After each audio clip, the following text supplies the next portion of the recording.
I'm starting the. So I'm going to do an introduction for you guys quickly. Welcome to it, guys. A little chat with our tandem duo in the paracycling category. Got Gavin Kilpatrick and Roberto Gnudi. They've got some guests as well out at their place in the far south of Joburg. Actually, home territory where SA Champs is going to be. We had our provincial champs there 2024. And they've had some brilliant results. They're doing a whole lot of good work for the paracycling environment as well.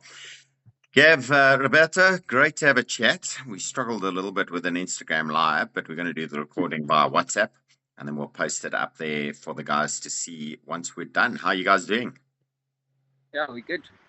Yep. Happy Tuesday. Getting the last couple of training sessions in before the time trial on Thursday and the road race on Saturday morning for SA Champs.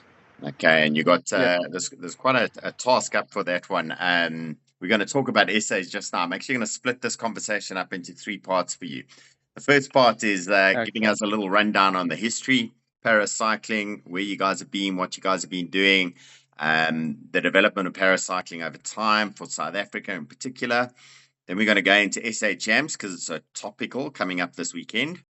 And then we're going to talk the future paracycling, where we're going, what we're looking to build, the activities you guys are involved in, ride for sight, things like that as well, because you guys are doing a whole lot of good work out there. So, yeah, let's start with a little rundown, Gav. You've had a whole lot of experience in the paracycling world. And when I get to introduce you generally on the mic, it's the question I ask everybody, do you know how much experience this man has? And you just sit there quietly, not bragging, not showing off. But give us a little rundown. Your experience base in paracycling. Firstly, a description of what paracycling is, because it's a very broad spectrum. And then where you fit into that spectrum and where you compete and where you have competed in the past. Go. Okay, so with paracycling, there's obviously all different types of disabilities across the board. It's guys who compete who have either had accidents and they've lost basically the whole use of their body and they can only ride hand cycles. There's two categories with that. And then the next category would be guys with maybe or other disabilities, whether it be legs or arms. They can ride single bikes like most people do. But obviously with adaptation, you'll see guys like Lionel Stoltz riding in the bunches with us. And his one little crank is a bit shorter. It's a lot shorter. Like almost not a crank. But let me tell you, that man doesn't make any excuses. He races everybody. Yeah. Listen, that guy, I don't know how he can climb so fast with that one leg, obviously. It's just pure power from one side. So, yeah, it's brilliant. Big credit to that man. He's got a lot of depth and can go deep. And then guys like Oswald Kidd, he's got a limb amputation, so he rides with a prosthetic leg. Slinky Waller, he's a well-known paratriathlete that's probably going to be racing this week as well at SA Champs. So that's kind of the limb amputation classes. It's the C category, so it's C1, 2, 3, 4, and 5. C1 is the most disabled, and C5 would be the least disabled out of that class. Then you get the tricycle class. That's for people with disabilities who struggle with balance, like cerebral palsy, those sort of disabilities. So they've got a tricycle class.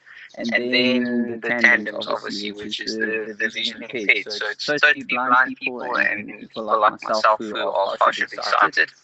Stick us all into one batch together. And the tap actually sitting next to me, he will fall into the P1 category. Once he gets going into the sport, he would need to get a classification done for each sporting code and each set of bias. And once you get a classification, overseas and race, you race with people in a similar class to you, and they don't just bunch you all together and expect someone who can't see properly to race against someone like me that has got some vision. Yeah. Okay, so you get your separate categorizations, and you're obviously racing for your podiums and your position, but you do get, like, they'll have a para games as such. So there'll be a specific category where the guys can focus on these types of things, and that's important. But that's been around for a long time. It's we get the Paralympics, we get the World Champs, we get all the national champs around the world will all have a if not a category, they may very well have their own weekend of championships, depending on the number of participants. And like we've got coming up at the SA Champs, we've got our designated categories for all our para athletes. I was chatting on the weekend with Guy and Alistair, and we're having a good laugh about the perspective of people. And I have a lot of people around me going, because I'm constantly telling everyone to exercise and get out there and be healthy and live a good life and blah, blah, blah. And they all roll their eyes at me and go, oh, you don't know how difficult it is for me.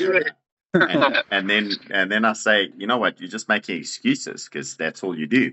Whereas, an able-bodied athlete is quite a funny thing. They will mutter and moan about everything that's wrong, and they don't have any of the disabilities to deal with. And here you guys are setting the example for the rest of us about what to get on with. So yeah, Alistair was joking about a shirt he got made, which said, "What are you looking at, you two-legged freak?" And I thought it was brilliant. I told him to make me a hat like that. I'll wear it. Except I've got 2 legs, so yeah, I can't. I'm not hobbling around. And it is a case of keeping a bit of perspective on things because it is very important. But Gav, a little bit of history about your achievements over the last couple of years, because you've been to some far-off international places and you've competed at very, very high levels. Yes. Yeah, I was fortunate. My cycling career started in 2001.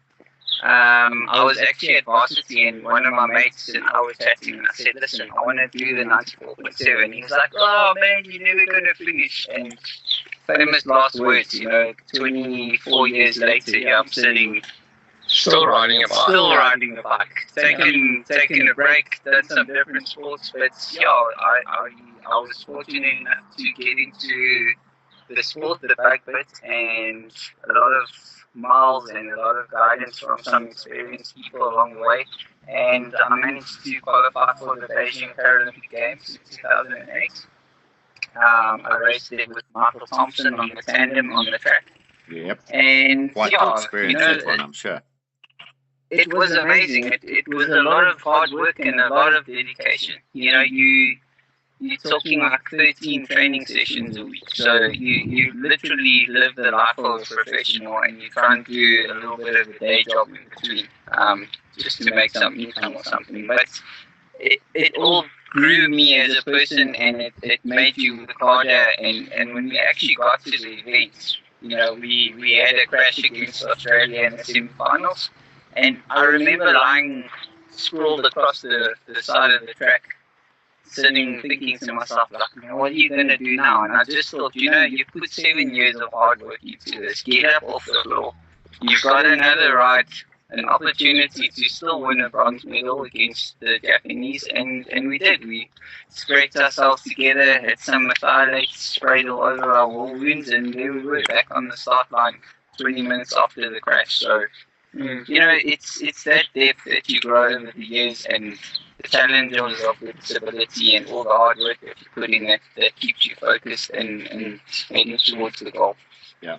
And recently you guys have been racing Tandem on the road, taking a few titles here and there. Give us a rundown on a few of the recent activities. Yeah, Rob and I have been riding with Tandem since 2001. Since COVID, I moved back to Joburg, and we've been doing a lot of riding together. I spend a lot of time out the side of Panda, and we're able to do a structured training plan together. And we've taken on challenges like Ride for Sight, Meals on Wheels, 94.7, and we've actually got some results.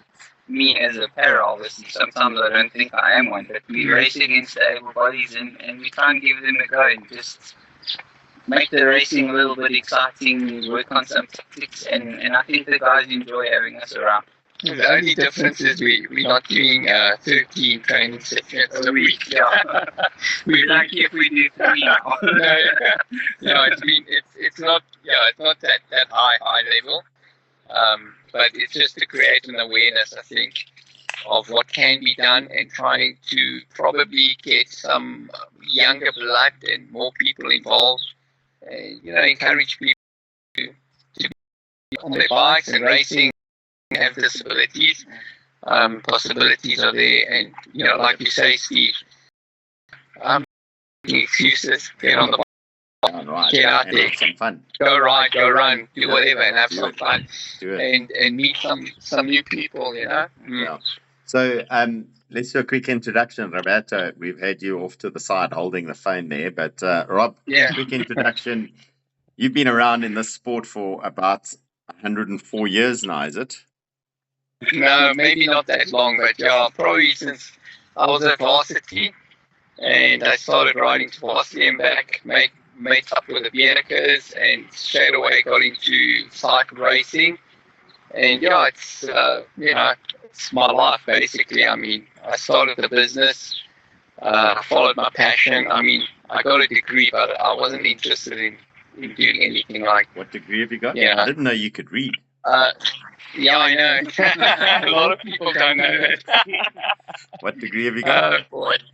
No, I did biochemistry and zoology. Yeah. And then you decided to make cycling kit. That's it. Get on the bike, ride the bike, and that's what it's always been about. That. Brilliant. And then the tandem riding. Where did that sort of come about? Oh, that came about, when obviously got married, and then wanted to get the family involved, get Diana involved, keep her.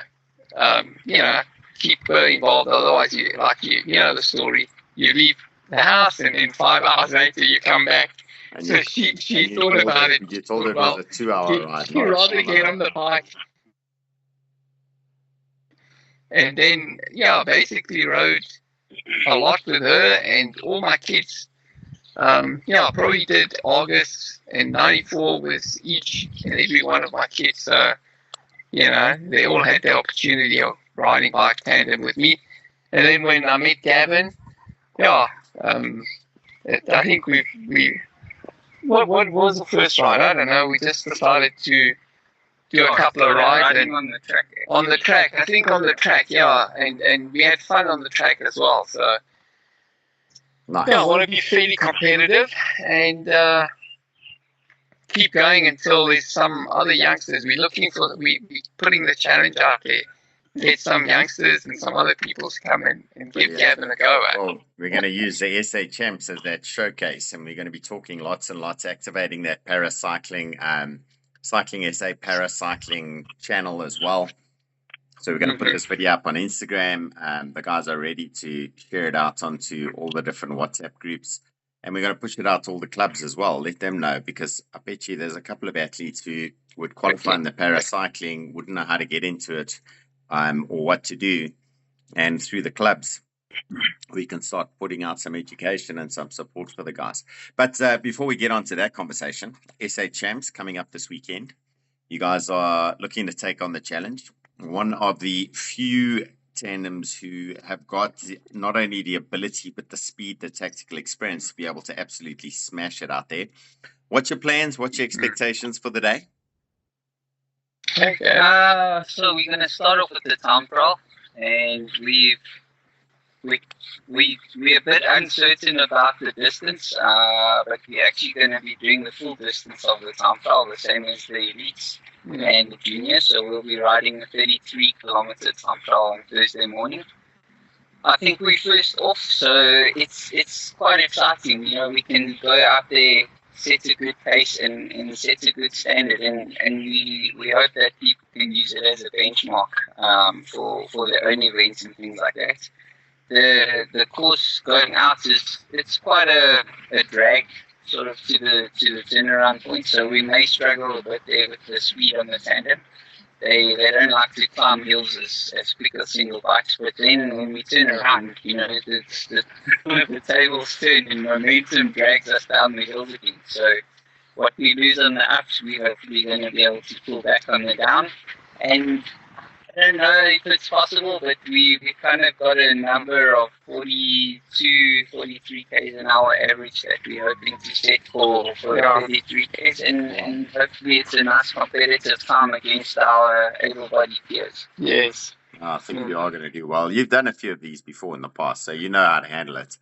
I remember getting quite a cool picture of you guys heading out to, I think it was practice like 2 or 3 days before SA's last year. And same circuit, and you guys were looking super strong out there. You managed to nail last year's events and going to nail this one hopefully as well.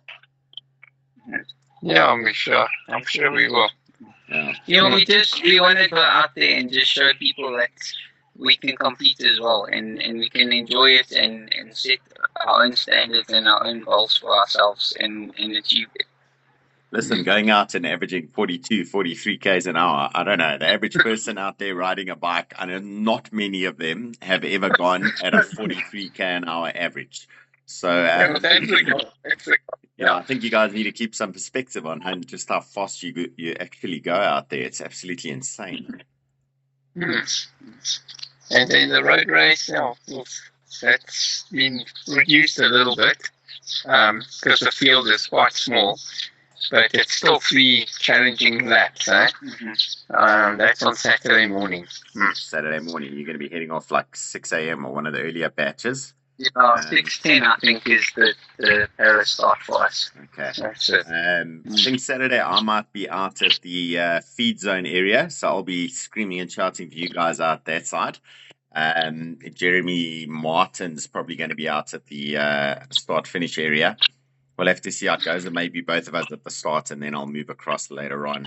We still got to figure out how that's going to go. But we're going to have all our para athletes taking on the different distances, and it is a proper challenge for the riders. I mean, this isn't just you're racing other people, but you got to deal with the course out there as well. 27 kilometers a lap, 250 meters vertical ascent. There's really only 2 major drags. But it's one of those courses where there's almost nowhere where you're going to get a rest. You're just going to be pedaling non-stop. Your cardiovascular system, your back, the strain your legs are going to be taking, holding that aerodynamic position all the time. It's really going to be a tough challenge. Yeah, going down Bosco, the tandems kind of drop like a stone. But like I said earlier, the swings and roundabouts, we still have to get our bums over those climbs or those drags. So it's a shorter respite for us, I guess. But we'll hopefully be able to keep the bunch together and let everyone enjoy the race equally. Cool. Well, we look forward to seeing you guys on the weekend. Last bit of this conversation is going to be about what's coming up and the future of paracycling. A bit of the vision you guys have in mind, the activities you're going for. I know the next big race for you guys will be Ride for Sight. Give us a rundown. What's coming up? What are you doing? How are you focusing? What's your activities around it? Yeah, so we kind of started this project a year ago with roots in South Africa. Obviously, right. Use it to awareness and raise some funds in that for South Africa to run. And we managed to get a big group of entries into the para category last year. And the vision was to continue that. So, we obviously it's winter, people kind of a little bit at 4.7. We got a slightly smaller in the banner, and then there we pushed on, and through December I spent quite a few hours recruiting and looking for people who had visual impairments, different disabilities, who wanted to ride, who were interested in cycling. And then obviously, we only visually impaired people need pilots and we need tandems. So I had to go and recruit another whole bunch of people, so that we could pair everybody up. And it's worked out really well. I managed to find pilots in very similar areas the disabled riders work. So the logistics of doing a little bit of training and a few training rides was made a bit more possible so that guys could do a few rides before the event. And we were able to grow some vibe and some fit everything amongst the riders. And we actually have one of the recruits here, Mr. Tap, and his guy Don, who are going to be taking on our side. Hello, Don. Maybe they want to say Good afternoon, Steve. How are you? I'm okay, and you? So Don has got his YouTube channel where he's doing a whole lot of exposure around cycling activities. And Don, I didn't know you were going to be piloting one of the paratandems. That's awesome. Yeah, thanks, Stephen. I think for me it's an honor and a privilege to be able to do something like that. I mean, as people, we hardly play a role in society and the community. We're always taking away. We never give back. So when I was approached by Roberto and Gavin, I actually met them recently in December during the Soweto annual ride. And then, when Gavin approached me, I didn't even think twice about it. I mean, it could have happened to any one of us. In 2018, I was going out for a run, and then there was wind, and then glass went into my eye. I actually stayed with glass for almost a month. I didn't even know what was going on. So I could have lost my eyesight as well. I could have been in the same shoes. So I'm putting myself in the shoes of Mr. Tap, and also considering how much of freedom cycling is. So when Gavin asked me, I didn't think twice. Yeah, it makes a big difference. Mr. Tip. Hey, Steve. You're looking to you, pardon? You're looking amazing. I love the top. I love the gear. Thank you so much. And I think you guys are going to be flying out there on the tandem. That's for sure. How are you feeling for this upcoming ride? Can't wait. I can't wait. I tell you. I mean, this is a good opportunity, and I just want to extend my appreciation to Gavin and Roberto for the opportunities that have came across. I mean, the last time I rode a bike is when I lost my sight, like 20 years ago. So 20 years later, I got this golden opportunity to ride a bike, and with the greatest pilot ever, who's got passion, actually, who loves this. We even have a nice team name. We call it Team Don't Tap, right? Our bike has a name as well, so now we're gonna have fun. Can't wait, and would really love to, as an advocate for persons with disabilities, I'd love to advocate and advise every single person with a disability that it's really possible. Everything is great if you have a person with a disability and passion about cycling. I mean, here's Roberto and here's Gavin later. They are definitely waving the flag high for persons with disabilities or people with visual impairment, to say so. So thank you so much, and looking forward to seeing you very soon. I want to challenge you. I want you to be my pilot as well. Yeah. I'm gonna have to do a little bit more training to get stronger than Don, and then I can replace him. No, I'll never change Don for No. I'm gonna challenge him. I'm gonna challenge him for the honor.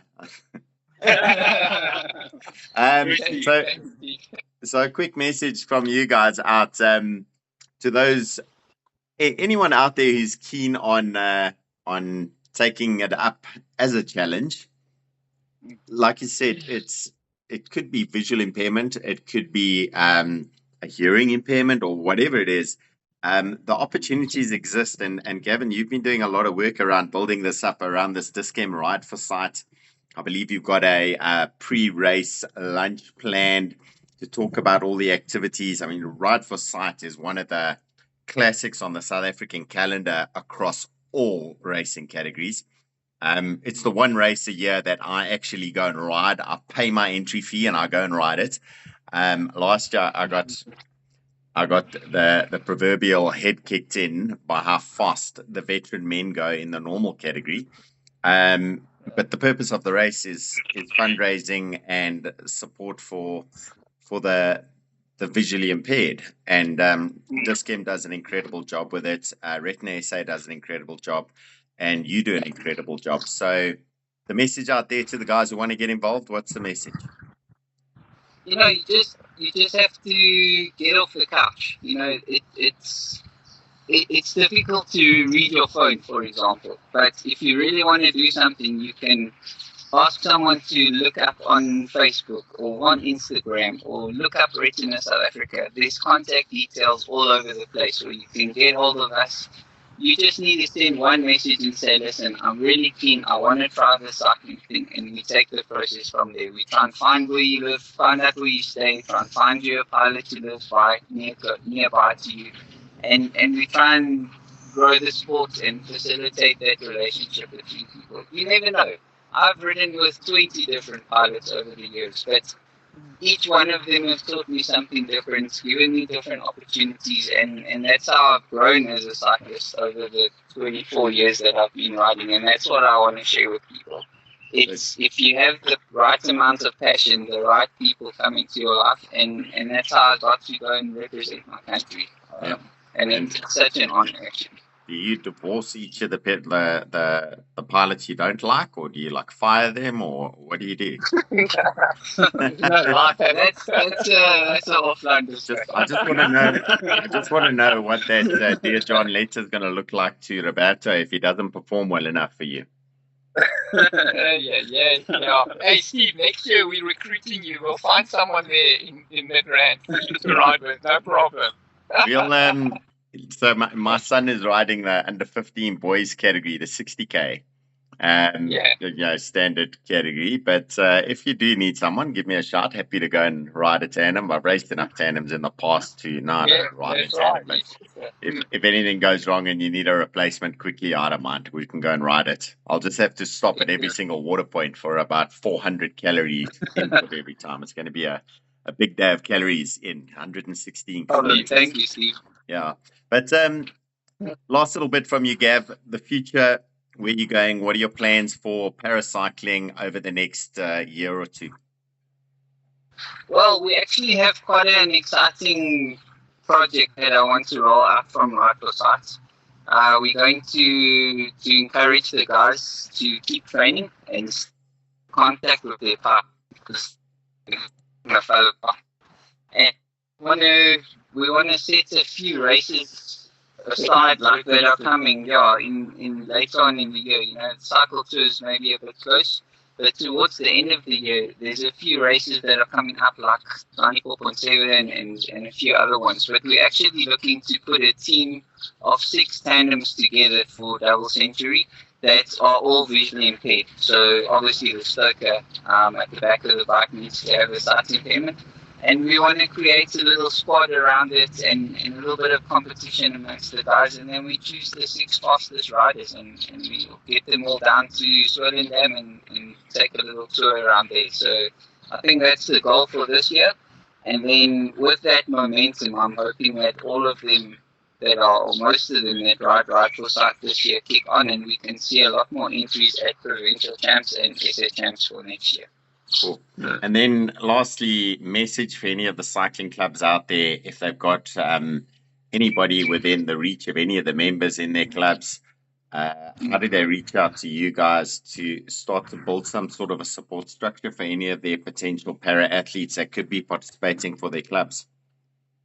You know, it doesn't necessarily have to be only clubs that have got disabled cyclists. You know, one of my biggest challenges has actually been finding pilots who've got tandems. I've got a list of 100 visually impaired cyclists that want to ride, but a list of 30 guys who are available and able to be pilots. So, yes. You know, if there are clubs that are out there that can send out a message to all of the people, all the members, and say, listen, if you have a tandem, would you like to pilot someone, even if it's a person with another disability on the tandem, they can maybe get hold of us through Retina South Africa or through Tandem.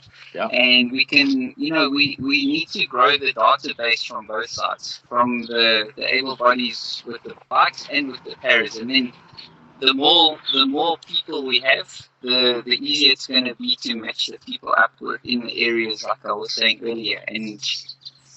And then you grow the club structure as well. It's. I was speaking to some guys from Pretoria last week who were out on the training ride with some people who were riding tandem for the very first time, and they were going up a little drag somewhere. And the guy actually rode up next to them, and he was like, "I remember you guys. You used to do such good things with your club and encourage people with disabilities, and it's so good to see that you guys are out here again." And that's what we're looking for. We need that support and encouragement from everybody athletes out there. Brilliant. So the message and the challenge out there is to all the clubs. If you got any riders with tandems, come and volunteer. Put your tandem and your little your pilots out there, and we'll find those athletes who can have the opportunity to go and give the tandem cycling a chance. Yeah. And it's not. And just one other thing, it's not about entering the next race that's 100 kilometers. We need to grow the sport. Some people are, they haven't really been exposed to sports. And myself as a visually impaired person, it's difficult to go somewhere. You can't just get in your car and drive there, or walk down the street and meet someone on the street corner and go for a ride. So there's a little bit of extra logistics that takes place. So, it's a bit of understanding from some people and a bit of input goes a long way. Well, we'll push that message out there to all four of you. If you're going out for a ride now, go and enjoy it. And we are. Nice. I've done my ride for the day. But we'll see you guys on Thursday morning. Go and smash it out there. And SA Champ's going to be super exciting. We're looking forward to cheering you guys on. And thank you for all the good work that you're doing. No, thank you so much for helping us get it out there to the world. Thanks, Steve. We'll chat later. Enjoy, guys. Cheers. Bye-bye. Cheers. Bye. Bye, Steve. Bye.